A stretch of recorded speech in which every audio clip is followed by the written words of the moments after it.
Prime minister doctor Manmohan, सुनिए, निर्णय कल लिया है। राहुल के बारे में निर्णय कल CWC मीटिंग में लिया है और वो फाइनल है। Prime minister doctor Manmohan Singh ji, vice president Rahul ji, members of the CWC, members of the AICC, DCC presidents, colleagues on the dais, friends, we assemble here as the 2014 Lok Sabha elections approach. We meet today to send a clear signal that the Congress is ready and prepared for the battle ahead.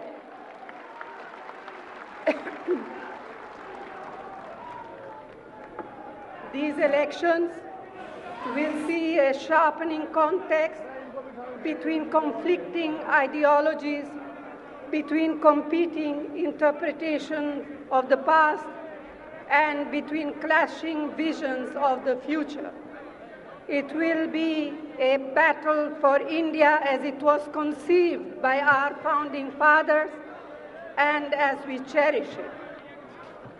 It will be a battle for the preservation of our age-old secular traditions, traditions of diverse communities living harmoniously in one composite national identity.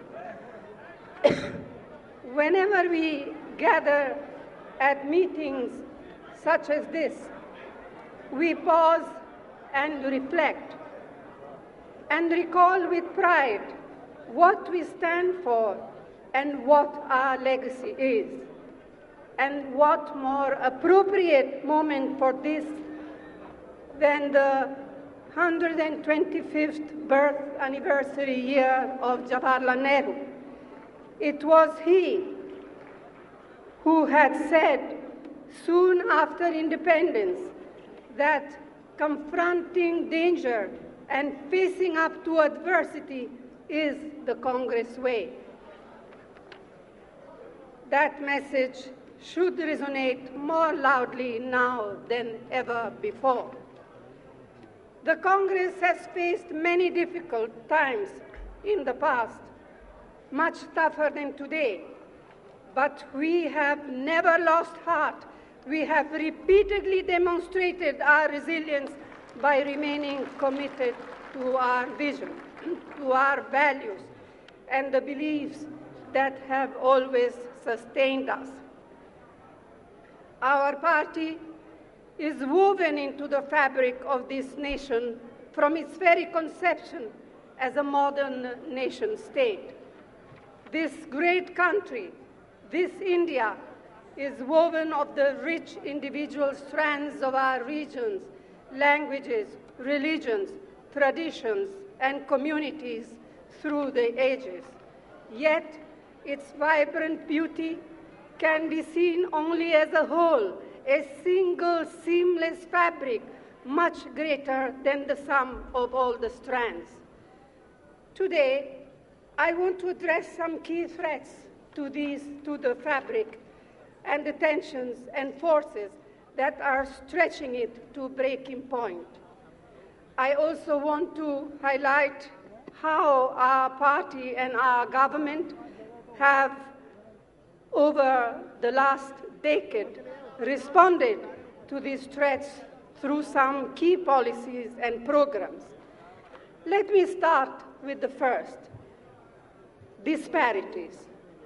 In spite of impressive economic growth, for which we can justifiably take credit, the fact is that disparities are still painfully widespread. Growth is essential and must be sustained, but rapid growth alone cannot address the problems arising out of continuing disparities. Tackling these is not just a matter of social justice, but more importantly, an existential necessity and a moral imperative. If the basic needs of large sections of our society are not met in tangible measure, if the growing aspirations of our people are not met in substantial measure, the fabric of our society will be stretched and torn. That is the ground where despair leads to unrest and breeds extremism as the only hope for change. This unrest also gives various vested interests the opportunity to pursue their selfish purposes.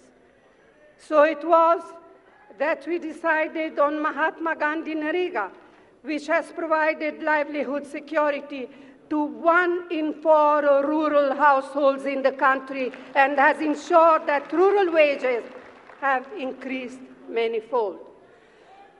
So it was that we introduced the Forest Rights Act in 2006, which has provided new future for lakhs of tribal families. And so it was that we financed the building of over 4 lakh kilometers of all-weather rural road in different states.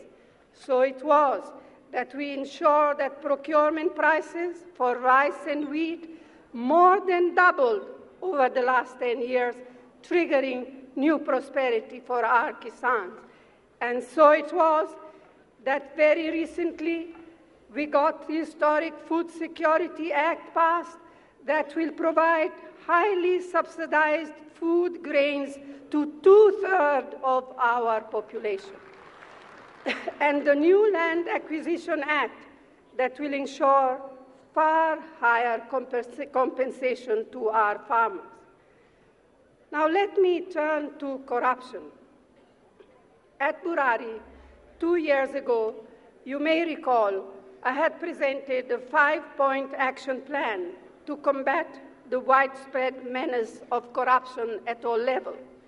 Since then, the Lokpal and Lokayukta Act have been passed in Parliament. All Congress-ruled states are committed to a new, more powerful and independent Lokayukta by the end of February 2014. Crucial bills, which are powerful instruments in our fight against corruption, are pending in Parliament. We will do our utmost to get them through when Parliament reconvenes next month. And I appeal to all parties to rise above political consideration and pass these bills. The Aadhaar initiative, Aapka Haath, Aapka Paisa, Aapke Haath, has been launched in many districts. And when fully operational, it will ensure the elimination of the corruption that people experience in their daily lives, especially in the delivery of subsidies, pensions, wages, and other government benefits. We are the party that is responsible for the historic RTI Act. We pursued this because we believe that ultimately in transparency lies the solution to the problem of corruption. The RTI Act is the single most important reason why citizens of our country feel empowered to fight corruption.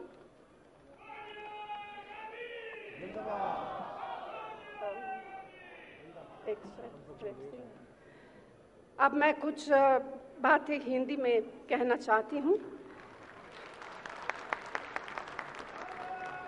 एक और खतरा जो हम अपने आसपास देखते हैं वह है अफसरों की गैर बराबरी। यह समाज के उस रवैये से पैदा हुआ है जिसकी निगाह में यह ज़्यादा महत्वपूर्ण है कि आप कौन हैं और आप किसको जानते हैं, बजाय इसके कि आप क्या जानते हैं और आप क्या कर सकते हैं। इस गैर बराबरी को मिटाने का एक सबसे प्रभावी तरीका शिक्षा है। इसलिए हमने शिक्षा के अधिकार का कानून बनाया है। इसीलिए हमने कमज़ोर वर्गों की लड़कियों और लड़कों के लिए ख़ास तौर से दलित, आदिवासी और अक़लियत के बच्चों के लिए वजीफ़े की व्यापक योजनाएं शुरू की है। इसीलिए हमने सर्व शिक्षा अभियान और बच्चों के दोपहर के भोजन की योजनाएं शुरू की है, जिससे स्कूलों में लड़के लड़कियों की तादाद में बेमिसाल बढ़ोतरी हुई है। बच्चों की जगह स्कूल ही है और उन्हें वहाँ होना ही चाहिए। इसीलिए पिछले 5 वर्षों में हमने काफ़ी तादाद में नए विश्वविद्यालय और अनेक उद्यमों से संबंधित नई संस्थाएं खोली है, जैसा कि इतने समय में पहले कभी नहीं हुआ।